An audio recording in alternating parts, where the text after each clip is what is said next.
Samuel Hayes believed he'd witnessed humanity at its cruelest during wartime, yet nothing could have prepared him for the discovery that awaited him on that frigid Wyoming dawn. The marks left by coarse rope around her wrists painted a picture too horrific to accept. Here was a teenage girl, barely 16, left unconscious and discarded like unwanted cargo along his property boundary. Her clothing hung in tatters, her parched lips spoke of desperate thirst, and she'd remained there long enough for winter's breath to coat her raven hair with ice crystals. The old rancher dropped to his knees, his calloused hands shaking as he sliced through her restraints. 2 full decades of isolation on this remote spread, and now fate had delivered this burden to his doorstep. As the ropes fell away, the girl's consciousness returned with a jolt, her eyes blazing with the terror of a trapped creature. She pushed herself away frantically, her voice breaking as she pleaded for him to keep his distance. Samuel's experienced eye had already catalogued the dark marks covering her arms, the careful way she protected her injured ribs. This child had endured violence before being cast aside. His expression hardened as memories of his own brutal childhood came flooding back, recognition he'd fought desperately to bury. "Take it easy," he murmured, maintaining his distance. "No harm will come to you here." She examined his weathered features, searching for deception. Despite his imposing frame, built larger still by decades of hard labor, something gentle in his steel-gray gaze seemed to calm her fears. She remained still. "Tell me your name," he requested softly. "Emma," she whispered, as if admitting to some terrible crime. Samuel's attention shifted to the severed bonds in his grasp, then to the tire impressions leading from his fence line. Someone had transported her here under cover of darkness, leaving her for the elements to claim. In this unforgiving territory that meant death by predators, exposure, or worse. "Who brought you to this place?" he asked. Emma's expression became a void, not the blankness of forgotten trauma, but the practiced emptiness of someone carrying unbearable memories. "My father," came her barely audible response. The revelation struck Samuel with physical force. 20 years he'd spent fleeing the ghost of his own violent patriarch, only to find that specter reflected in this girl's tormented gaze. Rising slowly, Samuel weighed his options. The logical choice would be delivering her to town authorities, letting Sheriff Morrison handle the situation. Yet Morrison was known for avoiding difficult questions regarding family disputes, and Emma would likely find herself returned to her tormentor, or worse. "Are you able to stand?" he inquired. Emma managed to rise, though Samuel noticed how she moved like someone perpetually braced for the next blow. His decision crystallized in that moment. "Come along then. Let's get you to shelter." As they approached his dwelling, Samuel spotted distant dust plumes on the horizon. Riders were approaching with urgent purpose, and instinct told him their intentions were far from peaceful. The advancing dust clouds remained miles distant, but Samuel had learned to interpret the prairie's signals like others read written words. 3 horsemen moving with the determination of men on a deadly mission. Perhaps 20 minutes remained before they reached his land. Within his modest cabin, Emma perched rigidly at the wooden table, her anxious glances darting toward the entrance every few heartbeats. Samuel filled a metal cup from his water pitcher and placed it before her. "Small sips," he advised, though. She obeyed. Her trembling hands caused the cup to chatter against her teeth. Samuel recognized that particular brand of terror. He'd seen it in his own reflection every dawn for a decade after escaping his childhood home. "Those approaching riders," he said gently, "do they concern you?" Emma's cup halted midway to her mouth. The expression that crossed her features told Samuel everything he needed to understand. "He's returning from me," she breathed. Samuel positioned himself by the window, studying the nearing dust cloud. "Your father?" "He offered me as payment for gambling debts." Emma's voice was nearly inaudible. "Then he reconsidered. Claimed I held insufficient value, that I would only bring dishonor to whoever accepted me." Each word hit Samuel like physical blows. His own father's drunken voice echoed in memory, explaining how children were burdens that clever men learned to abandon. "So he bound you to my fence line to perish," Emma nodded. "Said the wild animals would eliminate his error." A familiar coldness settled in Samuel's chest, not fear, but the heavy weight of a choice that would alter everything. 2 decades he'd spent avoiding precisely this kind of danger, keeping his head down and minding his own affairs. Yet looking at Emma, seeing his own childhood nightmare reflected in her terrified eyes, he understood his days of running were finished.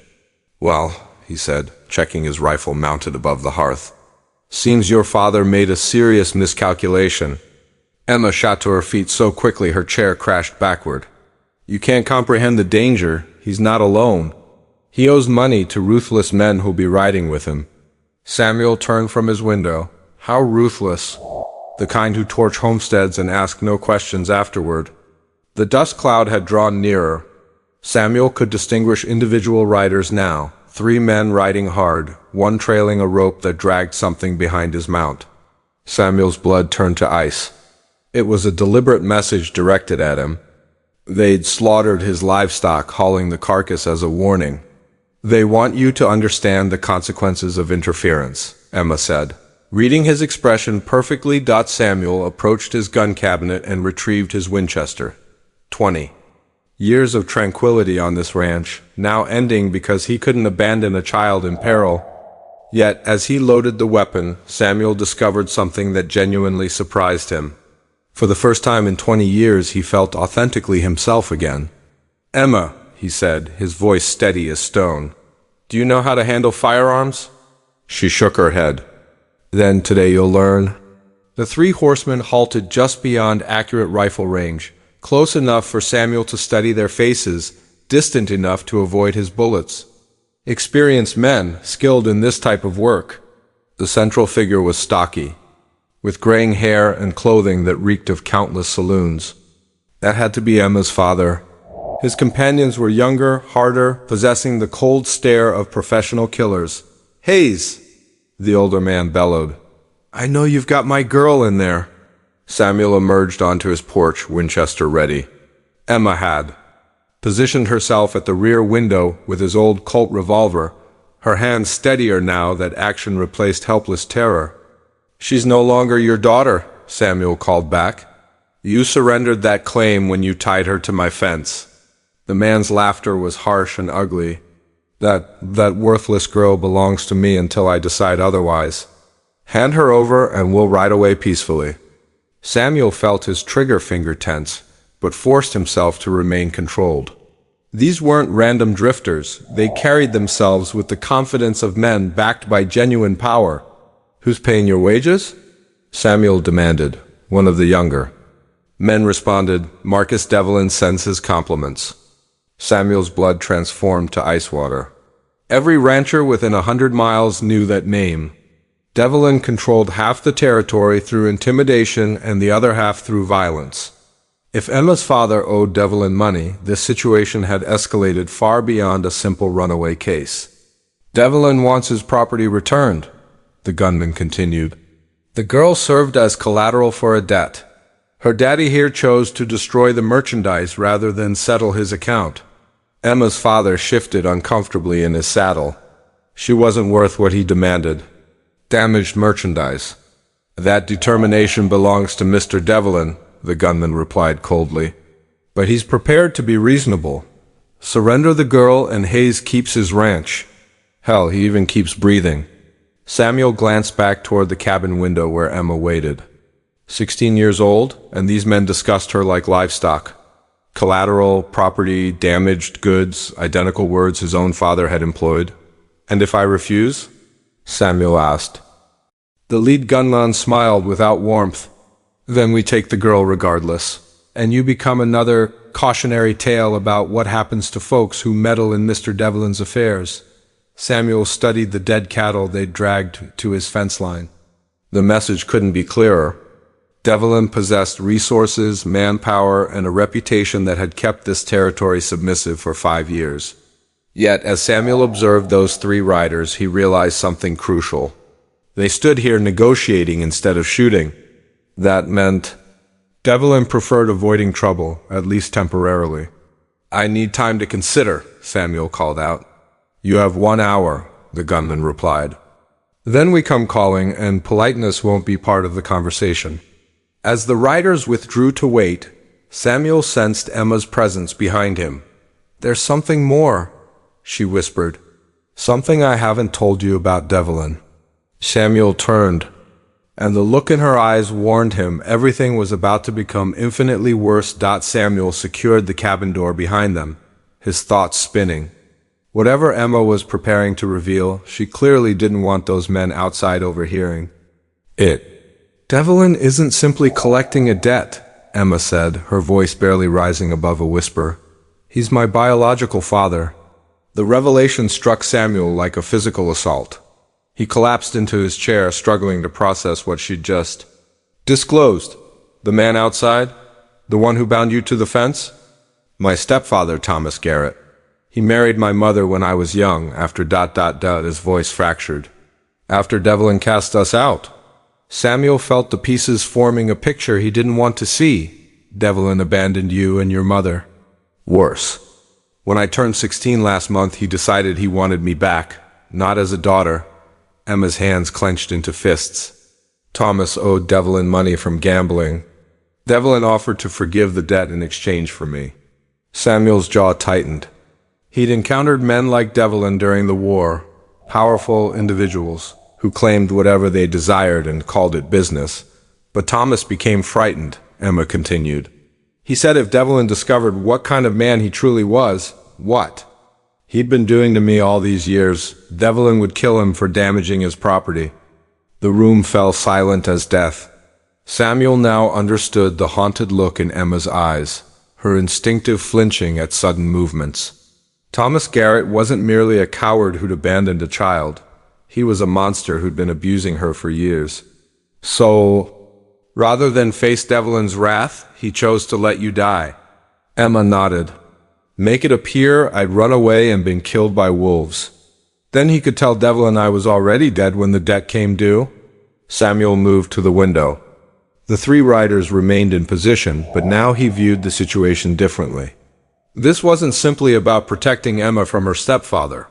This was about keeping her from a man who'd already discarded her once and now wanted to claim her. For his own twisted desires. "There's more," Emma said quietly. "Devlin doesn't know Thomas has been hurting me. If he discovers the truth, he'll kill Thomas. But then he'll still take me." Samuel turned back to her. "And you'd rather die than go with either of them, wouldn't you?" The question hung between them like smoke. Samuel considered his own father. The beatings, the starvation, the endless terror. He'd escaped at 17 and spent 20 years constructing a life where no one could harm him. Now he faced a choice that would destroy that safety forever. "Emma," he said slowly, "there's something you should understand about me, about why I comprehend what you're experiencing." She looked up, waiting. "My father sold me to a man named Crawford when I was 15, called me payment for gambling debts. I spent 2 years as that man's slave before finding courage to escape." Emma's eyes widened. She'd been searching for someone who understood, and she'd found him. "The scars on my back," Samuel continued, "they're from Crawford's whip. The reason I've lived alone for 20 years is because I swore no one would ever hold power over me again." Outside, one of the riders shouted, "Time's nearly up, Hayes." Samuel looked at Emma, seeing his own past reflected in her terrified eyes. He'd spent 2 decades fleeing men like Devlin, Crawford, and Thomas Garrett, but Emma couldn't run. She was 16 alone, with nowhere to go. "What are you thinking?" she whispered. Samuel picked up his rifle and checked the ammunition. "I'm thinking it's time I stopped running." Samuel returned to his porch, rifle prepared. The hour had expired, and the 3 riders were already advancing, their horses' hooves pounding the hard-packed earth. "Time's up, Hayes," Thomas Garrett called out. "Hand over the girl and we'll depart peacefully." "That's not happening," Samuel replied, his voice carrying across the distance. The lead gunman, a lean figure with lifeless eyes, urged his horse forward. "Then you've made a fatal error." But before anyone could draw their weapons, the sound of approaching horses echoed from the ridge behind Samuel's cabin. More riders, at least 6, moving rapidly toward the confrontation. Thomas Garrett's face drained of color. "He wasn't supposed to come personally." Samuel felt his blood chill as he recognized the man leading the new group. Marcus Devlin rode like royalty surveying his domain. Flanked by armed men whose reputations were written in blood, Devlin appeared older than Samuel had anticipated, perhaps 50. With silver hair and expensive clothing that seemed absurdly out of place in the Wyoming wilderness. "Well, well," Devlin said as his horse stepped carefully around the dead cattle. "What have we discovered here?" Thomas Garrett's voice cracked. "Mr. Devlin, I can explain everything." "I'm certain you can, Thomas, but first I'd like to hear from Mr. Hayes." Devlin's pale eyes fixed on Samuel. "I understand you possess something that belongs to me." Samuel kept his rifle trained on the original 3 riders, painfully aware of Devlin's men spreading out behind him. 9 against 1 represented impossible odds. "Nothing here belongs to you," Samuel stated. Devlin smiled, though no warmth touched his expression. "I'm afraid you're mistaken. You see, Thomas here owes me considerable money, and the collateral for that debt is currently hiding in your cabin." "Emma's not collateral. She's a human being." "Emma?" The Devlin's voice sharpened. "Is that what she calls herself now?" "The way he spoke made Samuel's skin crawl. This man didn't simply want Emma back as debt payment. Something personal, something possessive colored his tone. "I think it's time we resolve this properly," Devlin continued. "Thomas, you lying snake, did you actually believe you could let my daughter die and I wouldn't discover the truth?" The words struck like thunder. Devlin knew Emma was his daughter. Had always known. Thomas Garrett's horse danced nervously. "She ain't worth the trouble, Mr. Devlin. I was doing you a service." Devlin's gun materialized so quickly Samuel barely tracked the movement. The shot echoed across the prairie, and Thomas Garrett tumbled from his saddle, clutching his wounded shoulder. "Nobody asked you to think, Thomas." Samuel's mind raced. Devlin had just shot Emma's stepfather for attempting to kill her. But the cold calculation in the man's eyes revealed this wasn't mercy. This was ownership. "Now then," Devlin said, holstering his weapon, "let's discuss this like civilized men. I want my daughter back, Mr. Hayes, and I'm prepared to be generous." From inside the cabin came the sharp crack of breaking glass. Emma was escaping. The sound of Emma crashing through the rear window sent every man reaching for their weapons. Samuel spun toward the cabin, torn between protecting Emma's escape and facing 9 armed men. "Find her!" Devlin roared. 3 of his riders immediately spurred their horses around the cabin. Samuel made his choice. He dove from the porch as bullets splintered the wood where he'd stood, rolling behind the water trough as Lade whistled overhead. His rifle cracked twice, dropping one of Devlin's men and sending another tumbling from his saddle, but the odds remained impossible. "Enough!" Devlin's voice cut through the gunfire. "I want her alive, you idiots." The shooting ceased, leaving only wounded men groaning and horses stamping nervously. Samuel pressed against the water trough, calculating his chances. 7 men remaining, counting Devlin. His rifle held 3 more rounds. "Hayes," Devlin called out, "this is pointless. She can't outrun horses, and there's nowhere to hide on this prairie. Surrender now, and I'll spare your life." Samuel risked a glance around the trough. 2 of Devlin's men had dismounted and were flanking him from both sides. Within minutes, they'd have him caught in crossfire. "What do you want with her?" Samuel shouted back. "She's my blood, my responsibility." Devlin's voice carried the absolute certainty of a man never denied. "I made a mistake 16 years ago, letting her mother take her away. I won't repeat that error." Samuel heard horses thundering back toward the cabin. The riders pursuing Emma were returning, which meant they'd either captured her or lost her trail. "Boss," one called out. "She's taken cover in the rocks behind the ridge, but she's armed and knows how to use it." Relief flooded through Samuel. Emma had reached the rocky outcropping where he taught himself to shoot 20 years ago. Excellent cover with clear sight lines in all directions. She could hold that position for hours. "Stubborn girl," Devlin muttered. "Just like her mother." Samuel saw his opportunity. While Devlin was distracted, he sprinted from behind the trough toward his cabin, bullets chasing him across open ground. He made it to the corner and pressed his back against the logs, breathing hard. "You're only delaying the inevitable, Hayes," Devlin called out. "I have 20 more men an hour's ride from here. When they arrive, this ends badly for everyone," Samuel believed him. Devlin had resources to turn this into a siege. Eventually, Emma would exhaust her ammunition or water. But something in the man's voice suggested he didn't want to wait. "Why not just let her go?" Samuel shouted. "You threw her away once? Why is she so important now?" The silence stretched until Samuel wondered if he'd pushed too far. When Devlin finally answered, his voice carried weight that explained everything. "Because she's the only family I have left. And because 16 years ago I let pride prevent me from claiming what was mine." His words turned darker. "I won't make that mistake twice." Samuel felt sick.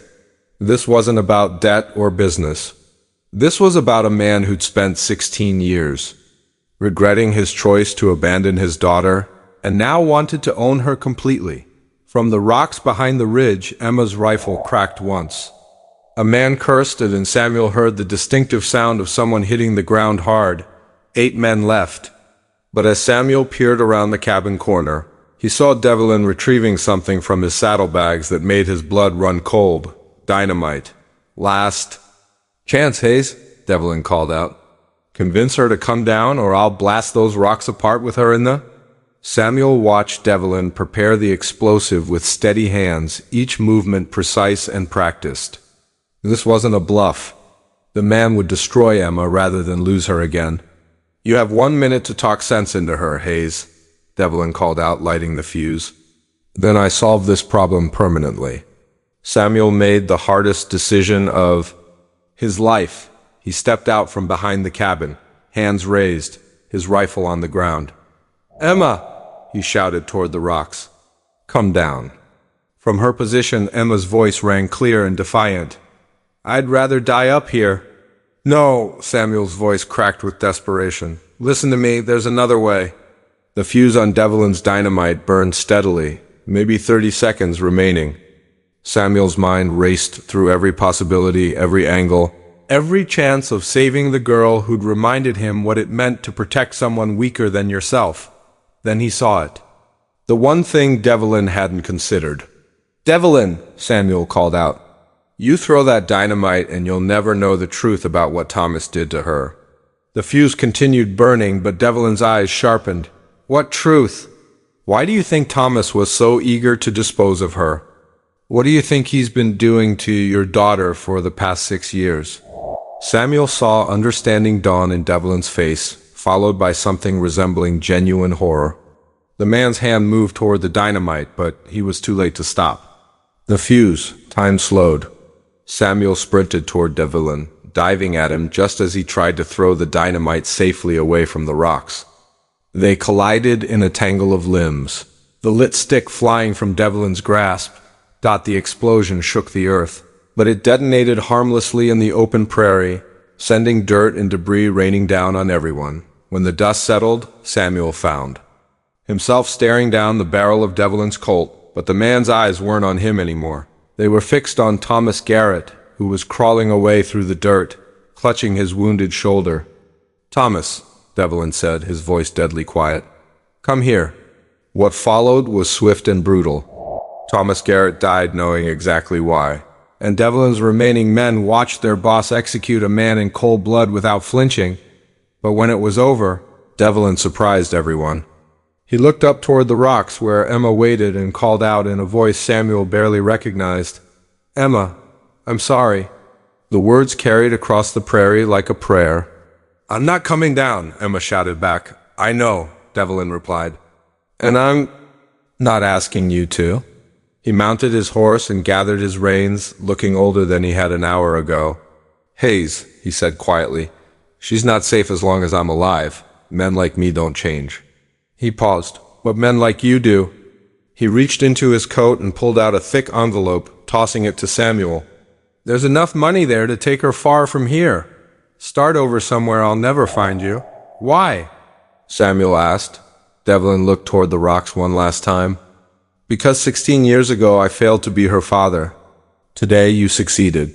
He rode away with his men, leaving Samuel alone with the silence and the weight of an impossible gift. Emma came down from the rocks an hour later. They buried Thomas Garrett without ceremony and packed what little they owned. By sunset, they were riding toward Colorado, toward a future neither had dared imagine that morning. Behind them, the Wyoming prairie stretched empty and vast, holding its secrets in the gathering darkness.